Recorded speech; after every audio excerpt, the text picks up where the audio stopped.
आज जेव्हा आम्ही वैवाहिक जीवनाकडे ज्यावेळेस आम्ही बघतो, आज आपल्याला दिसतं की कालानुसार याची व्याख्या बदलत चाललेली आहे, बऱ्याचशा गोष्टी बदलत चाललेल्या आहेत. आणि याच्यामधला जर सगळ्यात मोठा जर बदल काय असेल तर ते म्हणजे की आज काय आलेलं आहे, तर एक अशी संकल्पना या जगामध्ये आलेली आहे आणि त्याला गव्हर्नमेंटनं सुद्धा मान्यता दिलेली आहे. आणि ती कोणती गोष्ट आहे, ते म्हणजे की लिव्ह इन रिलेशनशिप. लोक म्हणतात काय चुकीचं आहे, योग्य आहे, पण ही माणसाची योजना आहे, ही देवाची योजना आहे. का तर ते काय म्हणतात की नाही, आम्हाला समजून घ्यायला पाहिजे, एकमेकाला समजून घ्यायला पाहिजे. आता त्याच्या पुढची एक नवीन हाईट आलेली आहे आणि ते म्हणजे काय, प्री वेडिंग शूट. आता ही प्री वेडिंग शूट सुद्धा ह्याच्यामध्ये मी आज बऱ्याचशा गोष्टी मी बघितलं की ह्या प्री वेडिंग शूटमध्ये बरंचसं शूटिंग त्या ठिकाणी केलं जातं, बऱ्याचशा गोष्टी नको त्या गोष्टी केल्या जातात. एवढंच नाही तर लग्नाच्या अगोदर त्या ठिकाणी मुलगा मुलगी हे एकत्र येतात आणि मग त्याच्यानंतर एक वाक्य येतं आणि ते म्हणजे हा मला योग्य नाही आहे किंवा ही मला योग्य नाही आहे. कधी जेव्हा सगळं संपलेलं असतं. आणि आज ह्या अशा गोष्टींना समाज मान्यता देत चाललेला आहे.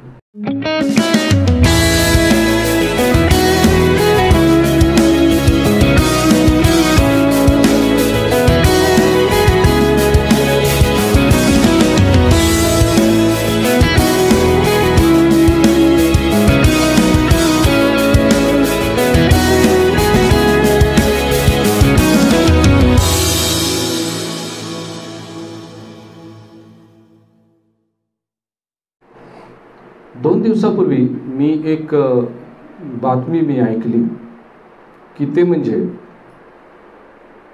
की एका पती पत्नीचा एका तासामध्ये डिवोर्स झाला.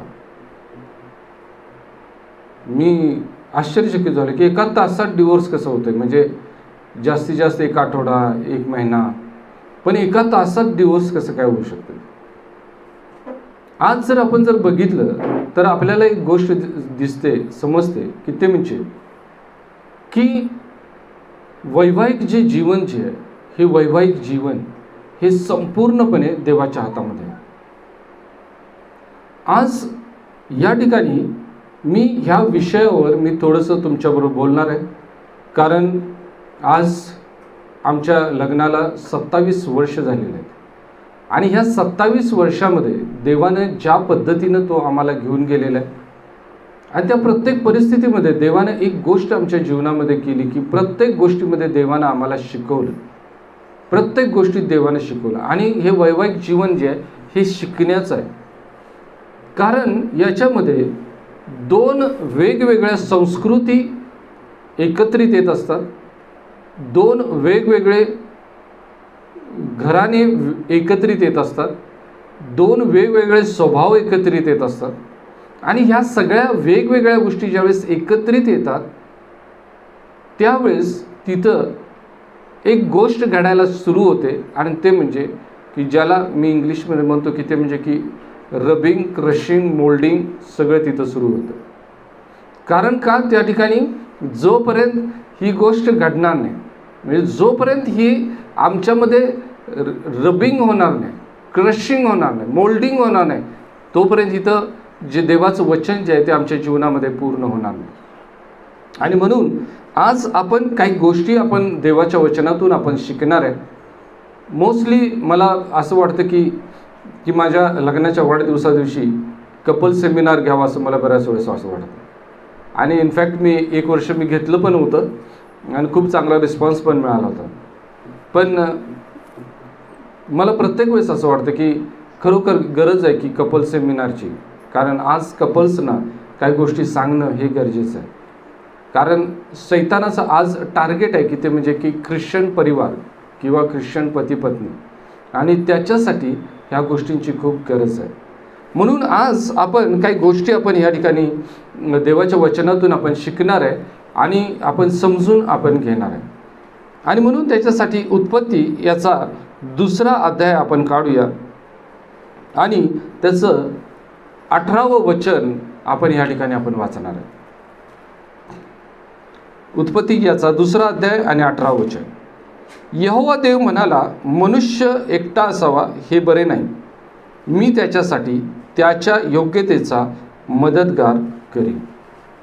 बघा, ह्या ठिकाणी देव काही तर प्लॅन करत आहे. आणि ज्यावेळेस देव प्लॅन करत आहे, एक लक्षात आपण ठेवूया की ते म्हणजे की तो प्लॅन एक परफेक्ट प्लॅन आहे. बऱ्याच वेळेस मी बघितलं की पती पत्नींना असं वाटायला लागतं की नाही, कुठं तर चुकले, माझं गणित कुठं तर चुकलेलं आहे, कुठं तर प्रॉब्लेम झालेला आहे, मी विचार करायला किंवा निर्णय घ्यायला मी चुकलेला आहे. आणि म्हणून बऱ्याच वेळेस आम्ही आमच्या जोडीदाराकडे बघत असताना आम्ही संशयाच्या नजरेनं आम्ही बघत असतो. पण ह्या ठिकाणी देवाचं वचन ह्या ठिकाणी आम्हाला सांगतं की देवाचा प्लॅन काय आहे. तर पहिला प्लॅन हा आहे की ते म्हणजे की मनुष्य एकटा नसला पाहिजे. आता जेव्हा देवाने विचार केला की मनुष्य एकटा नसावा, तर त्या ठिकाणी एदेन बागेमध्ये कोण होतं का नव्हतं? तर त्या ठिकाणी होतं. कोण होतं? तर त्या ठिकाणी सर्व प्रकारची जनावरं होती, सर्व प्रकारचे पशुपक्षी होते, सर्व प्रकारचे जलाशयामध्ये असणारे मासे होते किंवा जीवचर होते. एवढंच नाही तर सरपटणारे प्राणीसुद्धा त्या ठिकाणी होते. सगळं काही होतं, पण तरीसुद्धा मनुष्य हा एकटा होता. हे कुणाला वाटलं? हे आदामाला नाही वाटलं, तर हे देवाला वाटलं. आज जर आपण बघितलं तर ही जी गोष्ट आहे ही पूर्ण उलटी आहे, की जिथं देवाला एकटं वाटायला पाहिजे तिथं आज माणसाला वाटतं की मी एकटा आहे. मग का असं होतं? तर त्याचं कारण असं आहे की आम्ही समाजामध्ये असताना सुद्धा आम्ही स्वतःला वेगळं करत असतो. आदाम जो आहे तो ह्या आदामाला त्याची जाणीव नव्हती, कारण आदाम जो आहे त्या ठिकाणी असणारा जो निसर्ग आहे त्या निसर्गाचा पूर्ण आनंद तो घेत होता. त्या ठिकाणी असणारे जे जनावर असतील किंवा जे काही असेल त्याच्यामध्ये ते आनंदित होते. आणि हे सगळं काही त्याच्यामध्ये जीवनामध्ये असताना देवाला असं वाटलं की नाही, काही तर त्याच्यामध्ये इनकम्प्लीट आहे, काही तर अपूर्ण आहे, आणि ही अपूर्ण गोष्ट आहे ती पूर्ण केली पाहिजे. आणि म्हणून त्यानं त्या ठिकाणी काय केलेलं आहे? तर म्हणाला की मी त्याच्यासाठी त्याच्या योग्यतेचा मदतगार करीन. देव म्हणतोय मी करणार आहे. आज बऱ्याच वेळेस कोण करतं? मी करतो, हो ना. देव करत नाही, मी करतो. कारण इथं वचन काय म्हटलेलं आहे? मी करीन. आणि म्हणून आम्ही मी करीन. तर मी करीन नाही आहे, तर देवानं ते केलं पाहिजे. आज आपण बघतो की मोस्टली मी माझ्या एवढ्या वर्षामध्ये मी एक गोष्ट मी बघितली, आणि ते म्हणजे की बरेचसे जे लव्ह मॅरेजेस जे हे लव्ह मॅरेज हे प्रॉब्लेममध्ये आहे. का प्रॉब्लेममध्ये आहेत लव्ह मॅरेज? त्याचं कारण काय माहिती आहे का? तो मी आहे. हा कोणता मी असला पाहिजे? हा देवाचा मी असला पाहिजे का माझा मी असला पाहिजे? हे आम्हाला लक्षात ठेवायचं. कारण या ठिकाणी देव जर म्हणत आहे की मी त्याच्यासाठी त्याच्या योग्यतेचा मदतगार करीन, तर हे जे काम आहे हे देवाचं काम आहे. देवाचा प्लॅन, देवाचं पर्पज आम्हाला समजणं खूप महत्त्वाचं आहे. आज जेव्हा आम्ही वैवाहिक जीवनाकडे ज्यावेळेस आम्ही बघतो, आज आपल्याला दिसतं की कालानुसार याची व्याख्या बदलत चाललेली आहे. बऱ्याचशा गोष्टी बदलत चाललेल्या आहेत. आणि याच्यामधला जर सगळ्यात मोठा जर बदल काय असेल तर ते म्हणजे की आज काय आलेलं आहे, तर एक अशी संकल्पना या जगामध्ये आलेली आहे, आणि त्याला गव्हर्नमेंटनं सुद्धा मान्यता दिलेली आहे. आणि ती कोणती गोष्ट आहे की ते म्हणजे की लिव्ह इन रिलेशनशिप. लोक म्हणतात काय चुकीचं आहे याच्यात? योग्य आहे. पण ही माणसाची योजना आहे, ही देवाची योजना आहे. का? तर ते काय म्हणतात की नाही, आम्हाला समजून घ्यायला पाहिजे, एकमेकाला समजून घ्यायला पाहिजे. आता त्याच्या पुढची एक नवीन हाईट आलेली आहे, आणि ते म्हणजे काय? Pre wedding shoot. आता ही प्री वेडिंग शूटसुद्धा ह्याच्यामध्ये मी आज बऱ्याचशा गोष्टी मी बघितलं की ह्या प्री वेडिंग शूटमध्ये बरंचसं शूटिंग त्या ठिकाणी केलं जातं, बऱ्याचशा गोष्टी नको त्या गोष्टी केल्या जातात. एवढंच नाही तर लग्नाच्या अगोदर त्या ठिकाणी मुलगा मुलगी हे एकत्र येतात आणि मग त्याच्यानंतर एक वाक्य येतं आणि ते म्हणजे हा मला योग्य नाही आहे किंवा ही मला योग्य नाही आहे. कधी जेव्हा सगळं संपलेलं असतं.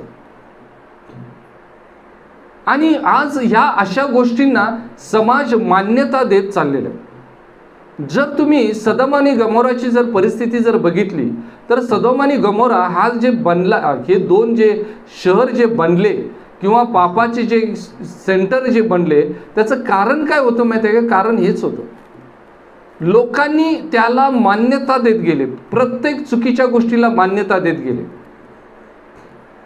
आणि जेव्हा आम्ही म्हणतो की हे गव्हर्नमेंटनं दिलेलं आहे, काय काय ख्रिश्चन लोक म्हणतात, विश्वासणारे म्हणतात की नाही, देवाचं वचन आम्हाला सांगतं की ते म्हणजे की आम्ही अधिकाऱ्याच्या अधीन असलं पाहिजे. आणि जर गव्हर्नमेंट जर ह्याला परमिशन देत आहे तर काय वाईट आहे? तर वाईट त्याच्यामध्ये नाही आहे, कोण परमिशन देते हे महत्त्वाचं नाही. तुमचे आईवडील तुम्हाला परमिशन देत आहेत, तुमचे मित्र परमिशन देत आहेत किंवा गव्हर्नमेंटसुद्धा तुम्हाला परमिशन देऊ दे, पण तिथं देवानं तुम्हाला ते परमिट केलेलं आहे का? देवाचं परमिशन त्या गोष्टीमध्ये आहे का हे तुम्हाला बघणं गरजेचं आहे. आज या ठिकाणी आम्हाला दिसतं की देव स्वतः म्हणत आहे की मी त्यांच्यासाठी त्याच्या योग्यतेचा मदतगार मी काय करणार आहे, मी त्याला देणार आहे, करणार आहे मी त्याच्यासाठी. मी बऱ्याच वेळेस ह्या गोष्टीकडे मी ज्यावेळेस मी बघतो त्यावेळेस मला कायम इसाक माझ्यासमोर येतो की इसाकाचं जीवन ज्यावेळेस मी बघतो तर ह्या इसाकाला असं वाटलं नाही की आता माझं लग्न व्हावं, कारण माझं वय झालेलं आहे. कारण ज्यावेळेस इसाकाचं लग्न झालं त्यावेळेस त्याचं वय 40 होतं.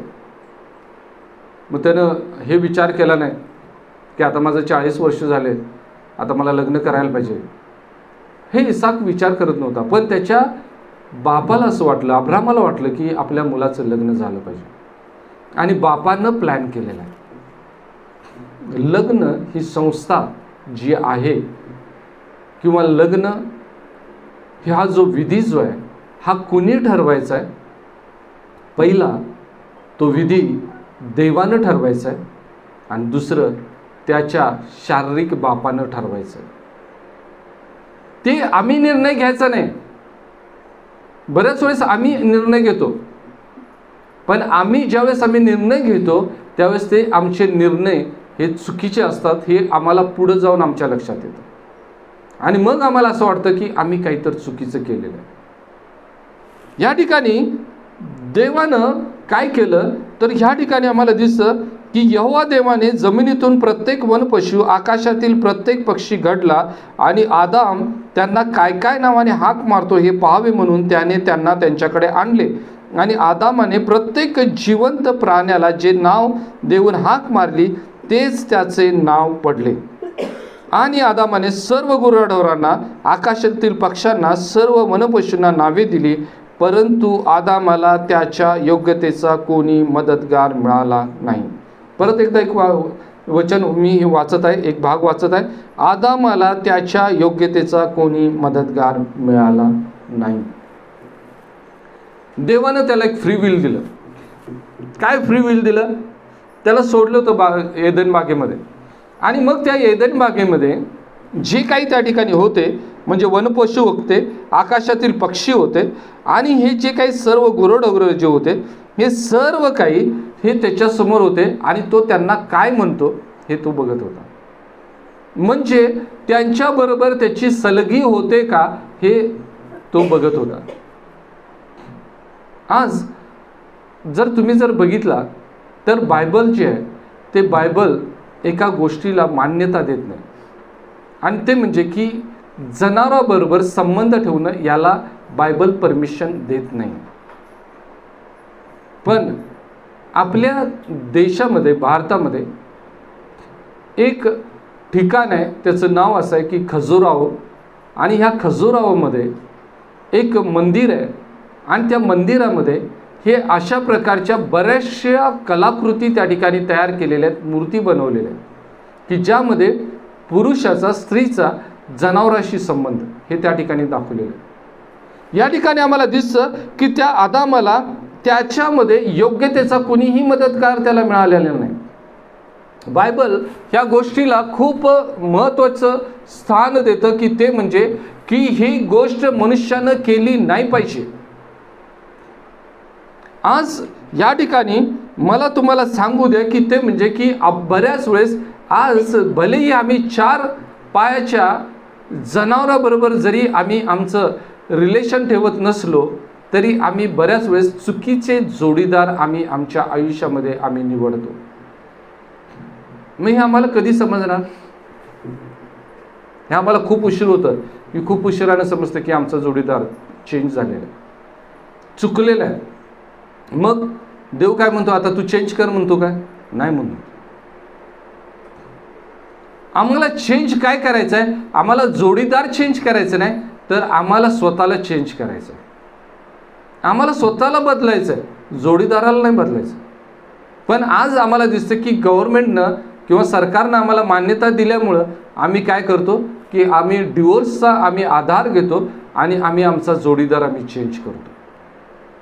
देवाने ही परवानगी दिलेली नाही आणि म्हणून बायबल स्पष्ट म्हणते की देवाला या गोष्टीची घृणा आहे असं म्हटलेलं आहे. कशाची? जी सोडचिठ्ठी आहे, डिवोर्स आहे, याची घृणा आहे देवाला असं म्हटलेलं आहे. म्हणजे जर देवानं ते आम्हाला दिलेलं आहे तर ते आम्ही मान्य केलंच पाहिजे आहे आणि जर आम्ही स्वतःच्या चॉईसनं जर ते केलेलं आहे ते सुद्धा आम्हाला मान्य करायचं आहे. या ठिकाणी आपल्याला दिसतं की जेव्हा आदामाला ही गोष्ट लक्षात आली की माझ्या योग्यतेचा तो नाही आहे त्यावेळेस एक घटना घडली आणि ती घटना अशी आहे की इथं वचन असं म्हणतं, यहोवा देवाने आदामाला गाढ झोप लावली. देवानं आदामाला अनेस्थेसिया दिल्या. फर्स्ट सर्जरी सुरू झाली. देवानं त्याला काय केलं? झोप दिली, गाढ झोप दिली त्याला. आज जेव्हा एक जोडीदार नेमण्यात येतो त्यावेळेस ही प्रक्रिया खूप महत्त्वाची आहे. काय माहीत आहे? ते म्हणजे आम्ही गाढ झोपलं पाहिजे. म्हणजे आम्ही काही करायचं नाही, आम्ही काहीही न करता आम्ही देवाच्या योजनेची आम्हाला वाट बघायची. आज आमच्या लग्नाला 27 वर्ष झाली, पण ह्या 27 वर्षाच्या अगोदरचे जे 7 वर्ष होते हे असेच होते.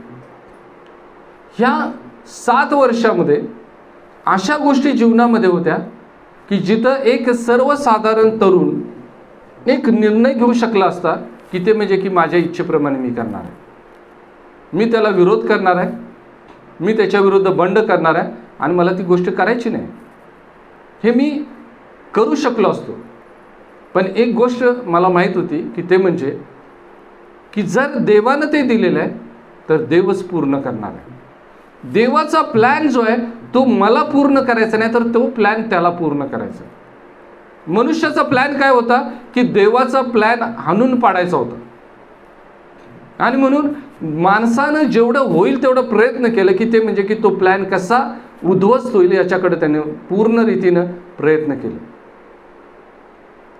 आणि ह्या अशा वेळेस एक गोष्ट घडत होती की माझ्याबरोबर असणारे जे विश्वासू माझे ख्रिस्तामधले बंधू होते, मित्र होते, बऱ्याच वेळेस पास्टर होते की यांनी सुद्धा मला एक गोष्ट मला सांगितली की अरे किती दिवस तू असं राहणार आहेस. काय लोकांनी म्हटले की नाही तुला काहीतरी गैरसमज आहे, तुला असं आम्हाला असं वाटतं की तू चुकीचं काहीतरी डिसिजन घेतलेलं आहे, हे देवापासून नाही आहे. पण त्यावेळेस मी एकच गोष्ट त्या ठिकाणी मी सांगितली की ते म्हणजे नाही, हे देवापासून आहे. मला त्याची खात्री होती आणि त्या खात्रीसाठी ज्याप्रमाणे ह्या ठिकाणी वचन सांगतात त्या ठिकाणी मी थांबलो. Waiting on the Lord. आम्हाला थांबावं लागणार आहे, आम्हाला ती झोप घेणं गरजेचं आहे, गाढ झोप घेणं गरजेचं आहे. आणि माणूस ज्यावेळेस गाढ झोपतो त्यावेळेस त्याची कोणतीही हालचाल नसते, त्याला काही करायचं नाही. आणि मी माझ्या जीवनामध्ये मी तेच करत होतो. तुम्हाला या गोष्टीचं आश्चर्य वाटेल की ते म्हणजे की त्या 7 वर्षामध्ये 2 वर्ष अशी होती की त्या 2 वर्षामध्ये आम्ही दोघं जण एकमेकाला कधीच भेटलो नाही, कधीच भेटलो नाही. न त्यावेळेस मोबाईल नव्हते आणि कोणतंही लेटर नव्हतं किंवा काही नव्हतं. पण त्या परिस्थितीमध्ये एक गोष्ट माझ्यासमोर एक चॅलेंज असायचं. आणि ते चॅलेंज काय होतं तर ते म्हणजे की त्यावेळेस व्हिक्टोरिया जी आहे ती पुण्यामध्ये राहायची. आणि ज्यावेळेस ती पुण्यामध्ये राहत होती तर मी मुंबईमध्ये होतो. आणि मी मुंबईमध्ये असताना त्या ठिकाणी नगरमध्ये आम्ही सेवा करत होतो. आणि नगरमध्ये सेवा करत असताना त्या ठिकाणी जीसस फिल्मचा प्रोजेक्ट आम्ही चालवत होतो. आणि त्याचा रिपोर्ट देण्यासाठी मला पुण्याला यावं लागायचं. प्रत्येक महिन्याला मी पुण्याला यायचं. आणि ज्यावेळेस मी पुण्याला यायचं तर त्यावेळेस मी तिथून जायचं तर ज्या रस्त्यावरून मी जात होतो त्या रस्त्यापासून तिचं जे राहण्याचं जे ठिकाण होतं हे खूप जवळ होतं, काही फुटाच्या अंतरावर होतं. मी ज्यावेळेस रिक्षात बसून मी स्टेशनकडे जायचं आणि ज्यावेळेस ती रिक्षा त्या ठिकाणावर जायची पुष्कळ वेळेस मनात विचारायचं की नाही आपण जाऊन भेटायला पाहिजे आणि आपण भेटूया, आपण प्रार्थना करूया, देवाजवळ क्षमा मागूया की देवा माझं चुकलं म्हणून.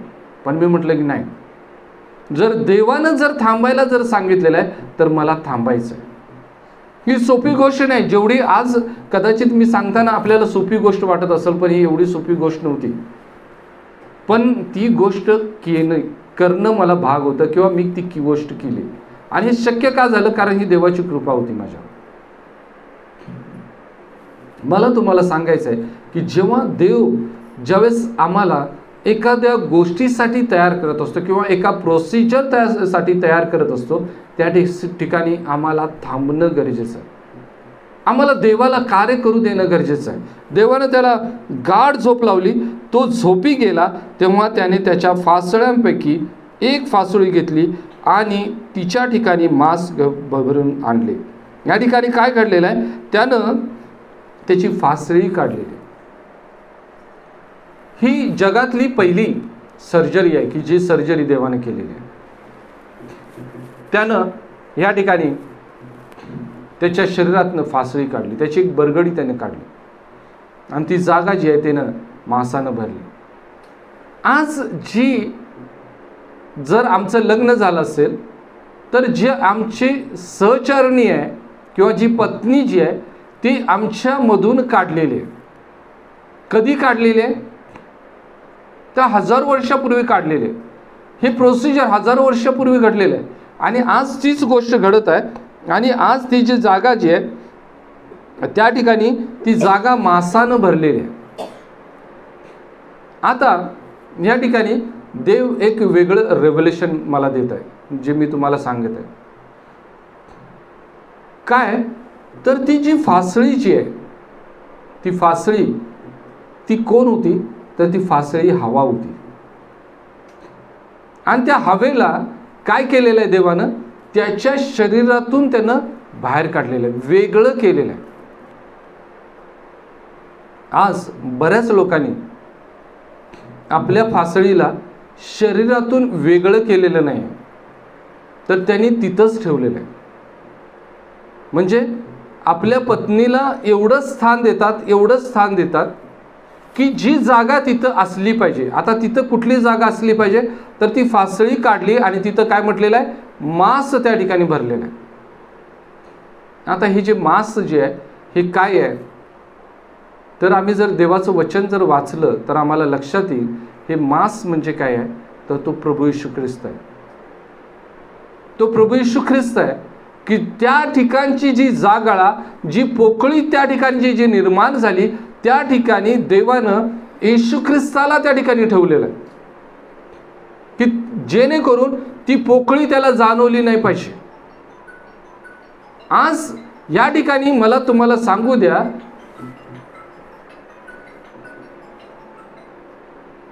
की देवाचं वचन आम्हाला काहीतरी शिकवू इच्छित आहे, की ते म्हणजे आम्ही आमच्या परिवारामध्ये पती पत्नीमध्ये सगळ्यात पहिलं स्थान आम्हाला कुणाला द्यायचं आहे, किंवा पुरुषाने सगळ्यात पहिलं स्थान कुणाला दिलं पाहिजे.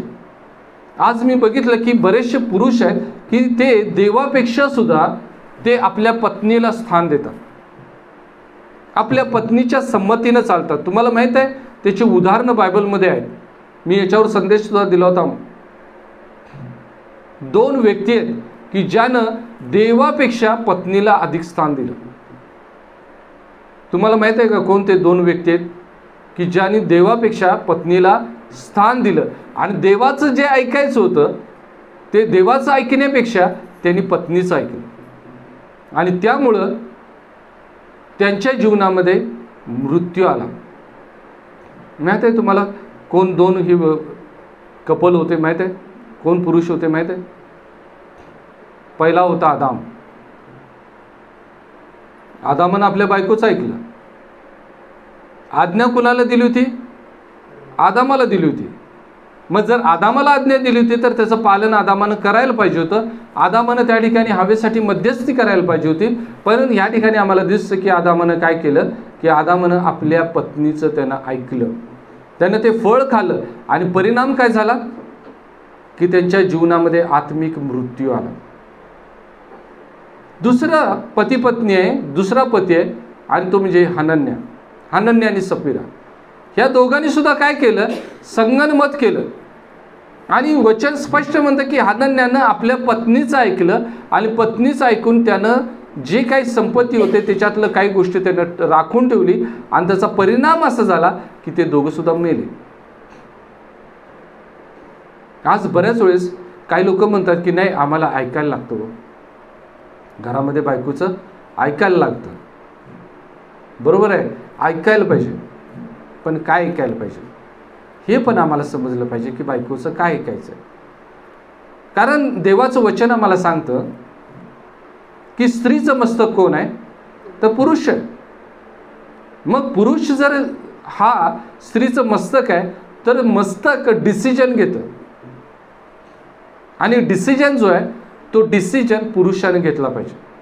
ओपिनियन जे आहे, सल्ला जो आहे तो पत्नीनं पतीला द्यायचा आहे, पण डिसिजन मात्र पतीचा असला पाहिजे.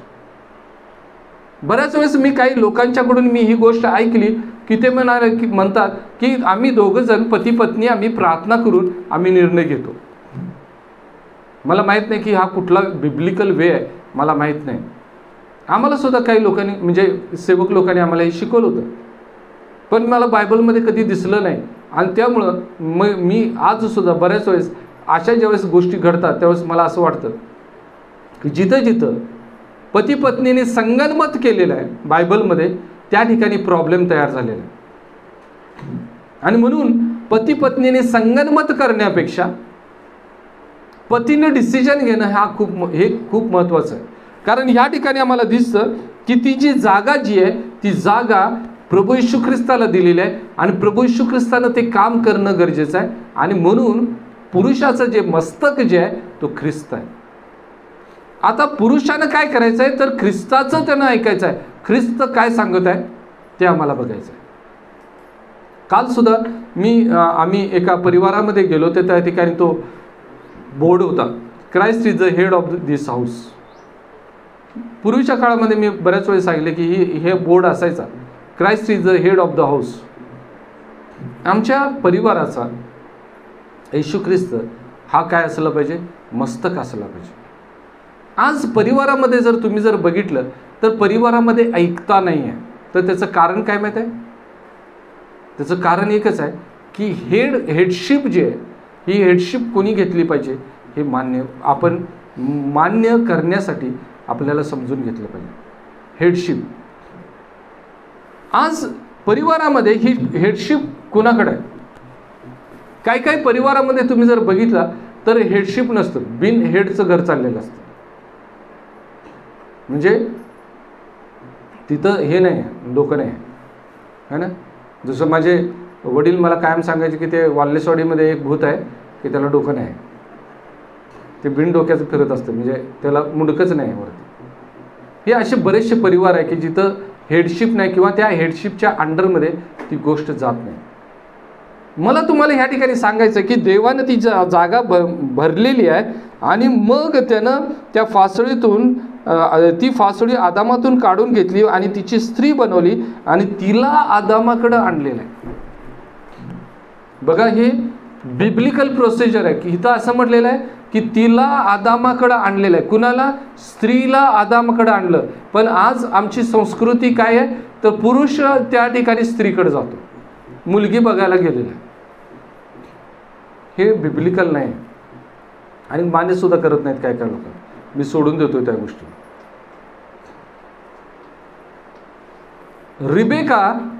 रिबेकाला घेऊन त्या ठिकाणी आम्ही बघतो की रिबेकाला घेऊन कोण आलेला आहे?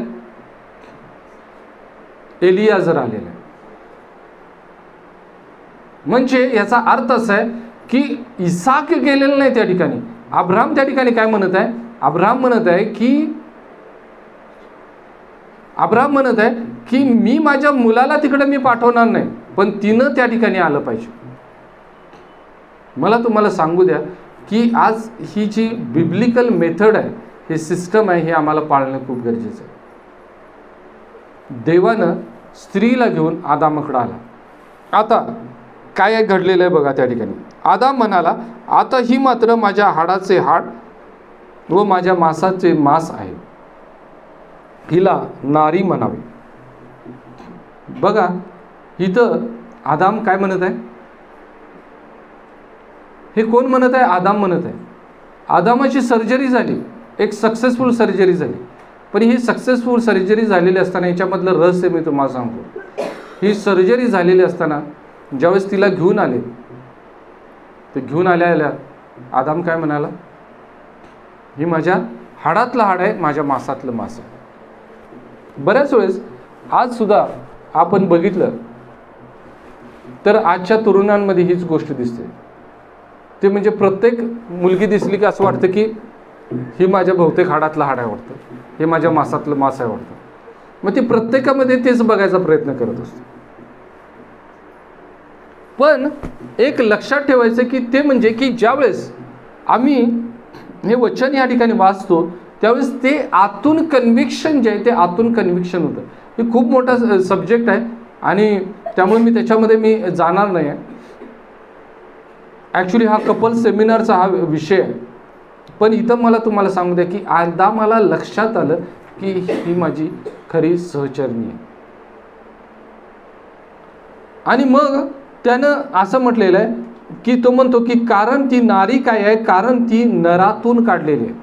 ह्या ठिकाणी पंडिता रमाबाई म्हणते की तिला पुरुषी म्हणावे कारण ती पुरुषातून घेतली गेलेली आहे, त्याच्यातून काढली गेलेली आहे. आणि आता जे महत्त्वाचं जे वचन आहे त्या वचनाकडे मी येत आहे आणि तुम्हाला सांगत आहे. बऱ्याच वेळेस आजपर्यंत मला सुद्धा हे वचन असं वाटत होतं की हे देवाचं वचन आहे, पण आत्ता मगाशी मी वाचत असताना माझ्या लक्षात आलं हे देवाचं वचन नाही आहे किंवा देवानं हे म्हटलेलं नाही आहे, हे आदामाचं वचन आहे किंवा आदामानं हे म्हटलेलं आहे. काय म्हटलेलं आहे? आदाम म्हणत आहे की ते माझ्या हाडातील हाड आहे, मांसातील मांस आहे.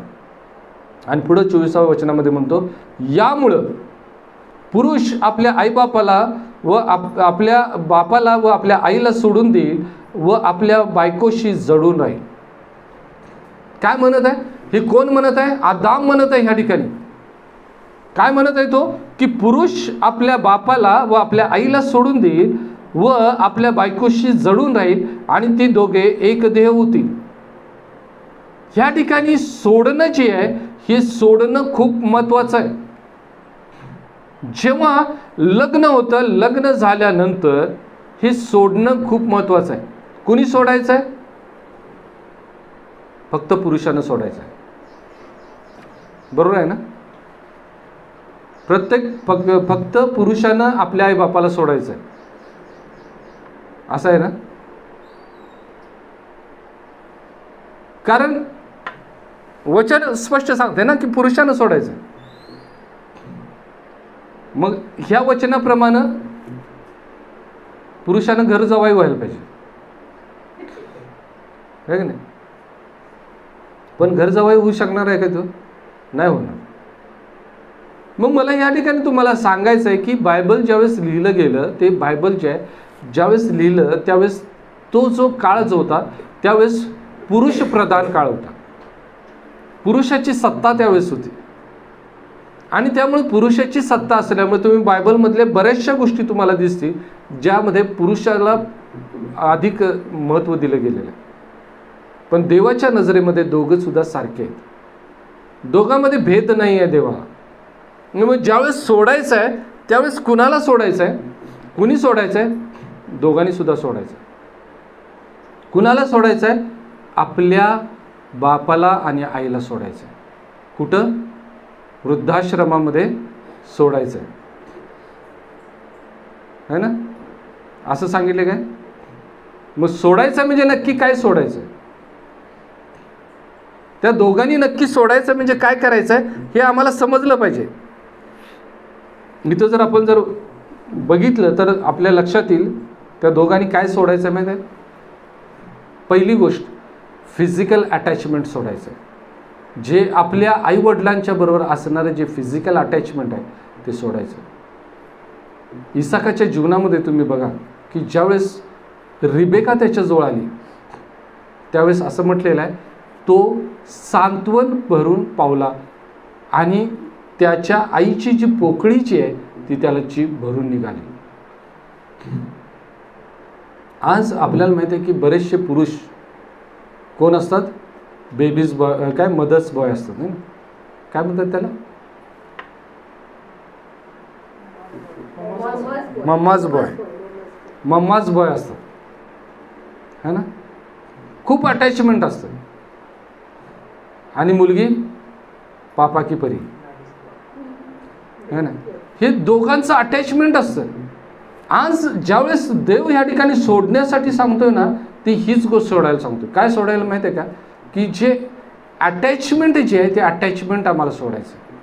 म्हणजे जसं आम्ही लग्नाच्या अगोदर आमच्या आईवडिलांवर अवलंबून होतो की आम्हाला जी गोष्ट पाहिजे होती ती गोष्टीसाठी जसं आम्ही आईबापाकडे जात होतो, आता आम्हाला आईबापाकडे नाही जायचं.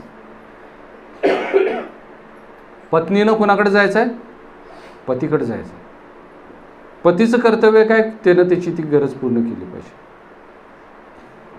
हे जे अटॅचमेंट आहे हे अटॅचमेंट आईबापाचं सोडायचं आहे हे देवाचं वचन सांगतं. हे फक्त फिजिकल अटॅचमेंट नाही, मेंटल अटॅचमेंट सुद्धा आम्हाला सोडायचं. आम्ही मेंटली जेव्हा एखादी स्त्री एका पुरुषाला ज्यावेळेस निवडते, तुम्हाला माहिती आहे की सायकोलॉजिकल काय आहे त्याच्या मागचं कारण काय माहिती आहे? प्रत्येक स्त्री ज्यावेळेस एका पुरुषाला ज्यावेळेस निवडत असते त्या पुरुषामध्ये आपल्या बापाला ती बघत असते, पित्याला ती बघत असते. जे बापाचे जे गुण आहेत ते त्या मुलामध्ये ती बघत असते. तुम्हाला माहिती आहे की प्रॉब्लेम का होतो माहिती आहे? बऱ्याचशा पती पत्नीमध्ये त्याचं कारण हेच आहे, कारण ती पत्नी जी आहे ना त्या नवऱ्यामध्ये आपला बाप बघत असते आणि तो बाप तिला नाही दिसला की प्रॉब्लेम होतो. तिला वाटतं की माझा नवरा जो आहे ते माझ्या बापासारखाच असला पाहिजे. पण ह्या ठिकाणी जसं मी सुरुवातीला सांगितलं की इथं जे आहे इथं सेपरेशन आहे. इथं दोन वेगवेगळे संस्कृती एकत्रित आलेल्या आहेत, वेगवेगळे विचार आलेले आहेत, वेगवेगळ्या पर्सनॅलिटी त्या ठिकाणी आलेल्या आहेत. आणि त्यामुळं इथं आम्हाला एकमेकाला समजून घेणं गरजेचं आहे. आता आम्ही आमच्या पत्नीमध्ये आमची आई बघायची नाही, आम्ही आमच्या पतीमध्ये आम्ही आमचा बाप बघायचं नाही, तर आम्ही काय बघायचं आहे? देवाचा प्लॅन बघायचा आहे की देवानं हे मला का दिलेलं आहे. आज ज्यावेळेस आम्ही एकत्रित येतो, पती आणि पत्नी ज्यावेळेस आम्ही एकत्रित येतो त्यावेळेस आमच्या मनासारख्या प्रत्येक गोष्टी घडतील असं होत नाही. आणि इथं एक ॲडजस्टमेंट जे आहे ते ॲडजस्टमेंट आम्हाला करणं गरजेचं आहे. आता हे ॲडजस्टमेंट कसं व्हायचं आहे, कसं घडायचं आहे? तर मी तुम्हाला एक साधं उदाहरण मी तुम्हाला सांगतो. प्रत्येक पत्नीनं एक विचार करायचा की ते म्हणजे की माझ्या पतीला काय पाहिजे. बऱ्याच वेळेस पत्नी आपली इच्छा पतीवर लादत असते. मला जे वाटतं तसंच असलं पाहिजे, मला वाटतं तसला शर्ट त्यानं घातला पाहिजे, मला पाहिजे तशी पॅन्ट घातली पाहिजे, मला पाहिजे तसं खाणंसुद्धा त्यानं तेच खाल्लं पाहिजे, मग त्याच्यामध्ये मीठ नसलं तरी चालेल, पण जे काय असेल ते मी जे देतोय ते गप खायचं. आणि जर समजा त्यानं काय जर बोलला तर मग काय आहे, जर तो बोलला तर काय मग, नाही तुमचं प्रेम नाही माझ्यावर. पण नाही, इथं ॲडजस्टमेंट जे आहे या दोघांचं ॲडजस्टमेंट पाहिजे. जर पुरुष जर त्याच्यामध्ये जर ॲडजस्ट करत असेल तर स्त्रीनं सुद्धा स्वतःचं ॲडजस्टमेंट केलं पाहिजे. स्त्रीनं सुद्धा आपलं कल्चर एका बाजूला ठेवायचं आहे, पुरुषानं आपलं एक कल्चर एका बाजूला ठेवायचं आहे, आपले विचार एका बाजूला ठेवायचे आहेत आणि त्या दोघांनी एका सेंटरवर यायचं आहे जिथं त्यांचं स्वतःचं एक कल्चर बनलं पाहिजे. या ठिकाणी जेव्हा तो म्हणत आहे की पुरुष आपल्या बापाला आणि आईला सोडून देईल, त्यावेळेस त्या ठिकाणी पुढचं वाक्य असं आहे की आपल्या बायकोशी जडून राहायचं आहे. सोडणं आणि त्या ठिकाणी जडणं, जडणं म्हणजे एक होणं म्हटलेलं आहे.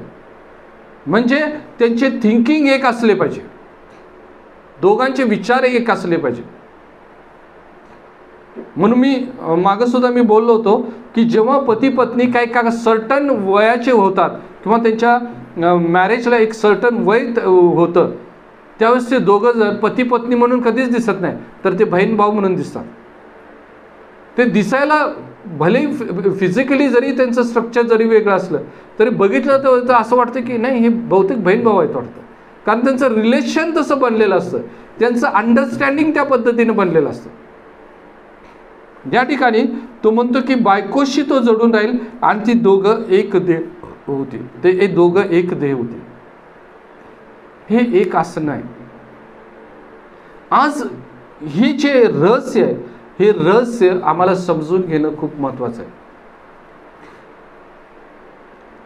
पुढचं शेवटचं वाक्य मी या ठिकाणी मी वाचणार आहे आणि त्याच्यानंतर मी थांबवणार आहे. या ठिकाणी हे महत्वाचं वाक्य आहे, आदाम व त्याची बायको ही दोघेही नग्न होती. हे बऱ्याच वेळेस वाचताना आम्हाला हेजिटेट होतं हे वाक्य वाचताना, पण हे फॅक्ट आहे. ह्याचा अर्थ काय माहिती आहे? ह्याचा अर्थ आहे ट्रान्सपरन्सी. पती पत्नीमध्ये ट्रान्सपरन्सी पाहिजे. जर नसेल ट्रान्सपरन्सी तर तो परिवार जास्त दिवस टिकत नाही आहे. आज बऱ्याच वेळेस मी तुम्हाला सांगतो की बऱ्याच वर्षापूर्वी काही तर गोष्ट घडली होती आणि मी एका पास्टरना ही गोष्ट शेअर करत होतो आणि त्या पास्टरने मला सांगितलं, अरे तू मूर्ख आहेस, प्रत्येक गोष्ट बायकोला कसं काय सांगतोयस तू? बायकोला नाही सांगायचं सगळ्या गोष्टी, मग प्रॉब्लेम होतात. कारण का तर ते स्वतः बायकोपासून काही गोष्टी लपवत होते. त्यामुळे ते मला म्हणत होते की नाही तू बायकोला सगळ्या गोष्टी नाही सांगायचं. पण वचन असं म्हणते की ट्रान्सपरन्सी असली पाहिजे. मला बऱ्याच वर्षानं मला ही गोष्ट मला समजली, कारण ज्यावेळेस मी एक बुक आहे की मॅक्झिमाइज मॅनहूड म्हणून, हे मॅक्झिमाइज मॅनहूड हे पुस्तक ज्यावेळेस मी वाचलं आणि त्यावेळेस मला समजलं की ट्रान्सपरन्सी काय आहे आणि ट्रान्सपरन्सी कशी ठेवली पाहिजे. पण ह्याच्यामध्ये एक धोकासुद्धा आहे, हे मी तुम्हाला स्पष्ट सांगत आहे. धोका काय आहे मी तुम्हाला सांगतो, ही मी स्वतः अनुभव केलेला आहे. मी तुम्हाला सांगतो.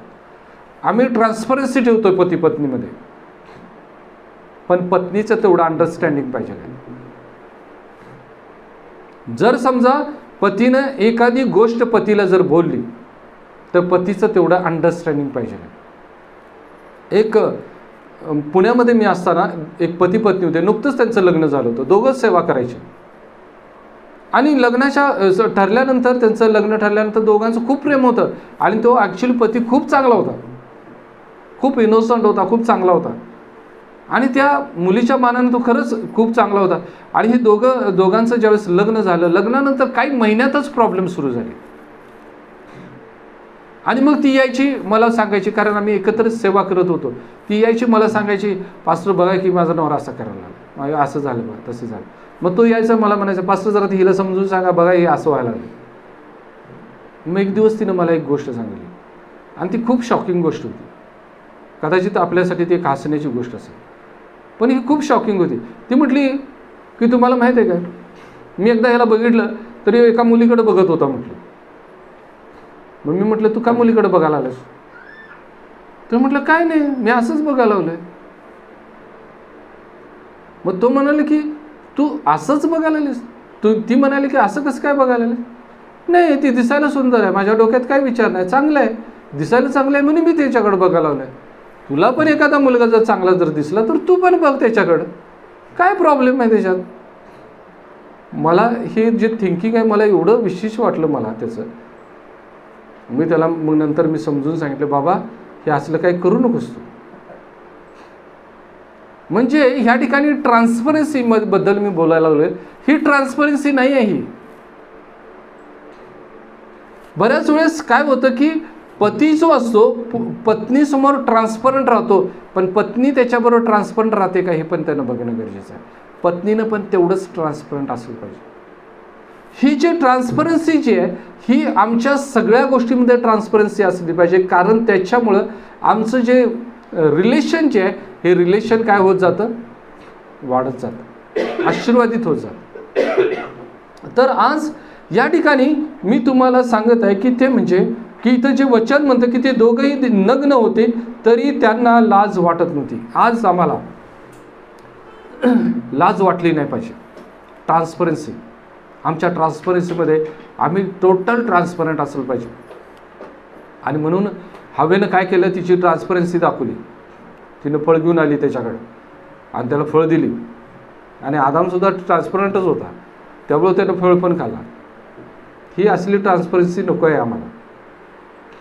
आम्हाला लक्षात ठेवायचं आहे, ट्रान्सपरन्सी ज्यावेळेस आम्ही करतो त्यावेळेस आम्हाला बघायचे की ह्या ट्रान्सपरन्सीमध्ये काय योग्य आहे काय अयोग्य आहे हे आम्ही बघणं तपासून घेणं गरजेचं आहे. ज्यावेळेस आम्ही ही गोष्ट आम्ही करतो त्यावेळेस आमचे जे वैवाहिक जीवन आहे ते आशीर्वादित होतं. लक्षात ठेवा, आमच्या वैवाहिक जीवनामध्ये प्रॉब्लेम्स हे असणारच आहे. जर प्रॉब्लेम जर नसतील तर वैवाहिक जीवन आमचं धोक्यामध्ये आहे हे समजायचं.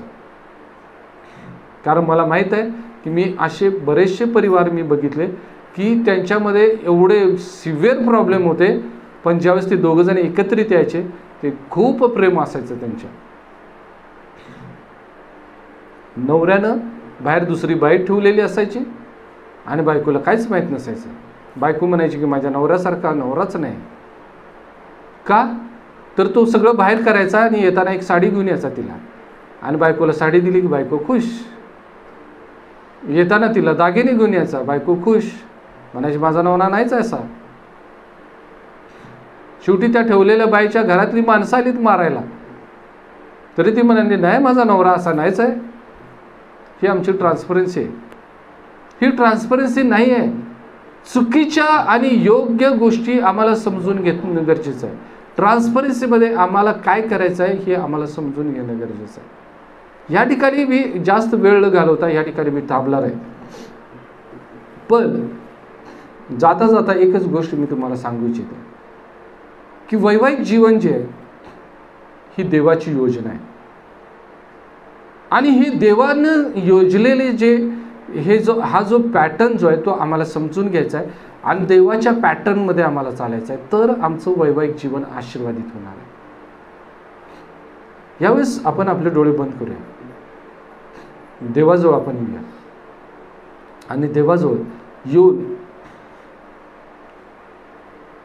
आज एक महत्त्वाची गोष्ट आपण करणार आहे.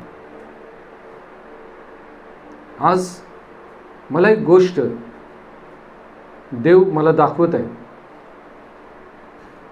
जे तुम्ही इथं बसलेलं आहे, जे ऑनलाईनला आहे, सिरियसली मी जे सांगत आहे ते तुम्ही ऐका.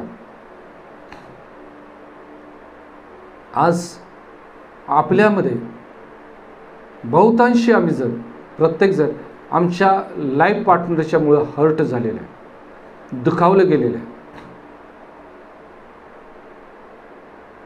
आणि केवळ आम्ही दुखावलं गेलेलं नाही तर आम्ही त्याला क्षमा केलेली नाही. देव ह्या ठिकाणी मला एक गोष्ट सांगत आहे. आज देवानं तुम्हाला आणि मला दिलेली ही संधी आहे. ह्यावेळेस आपण आपल्या जीवनसाथीदाराला, लाईफ पार्टनरला आपण ह्यावेळी क्षमा करूया. जर त्यानं आपल्याला दुखावलं असेल, आपल्या मनाच्या विरोधामध्ये काही गोष्टी केल्या असतील, जेणेकरून आमच्या अंतःकरणाला कुठं तर आम्हाला ठेच लागली असेल, आणि त्यामुळं आमच्या वागण्यामध्ये जर बदल आला असेल तर ह्यावेळेस आपण देवासमोर आपण येऊ आणि देवाजवळ येऊन आपण प्रार्थना करूया की देवा तू मला क्षमा कर, की माझ्या पतीला मी दुखावलेलं आहे, माझ्या पत्नीला मी दुखावलेलं आहे, तू मला क्षमा कर. आणि आपण एकमेकाला क्षमा करूया. मी या गोष्टीला मी कधी मानत नाही की ते म्हणजे की आम्ही जाऊन त्याला क्षमा मागावं, तोंडानं क्षमा मागावं. मागितलं तर चांगली गोष्ट आहे, पण मला असं वाटतं आम्ही आमच्या कृतीतून दाखवलं पाहिजे की आम्ही क्षमा केलेली आहे. आमची कृती बदलली पाहिजे, आमच्या जोडीदाराबरोबरची आमची कृती बदलली पाहिजे. आणि ही बदललेली कृती ही दाखवून देणार आहे की आम्ही त्याला क्षमा केलेली आहे. आज यावेळेस आपले डोळे बंद असताना आपण सिरियसली या गोष्टीसाठी आपण प्रार्थना करूया.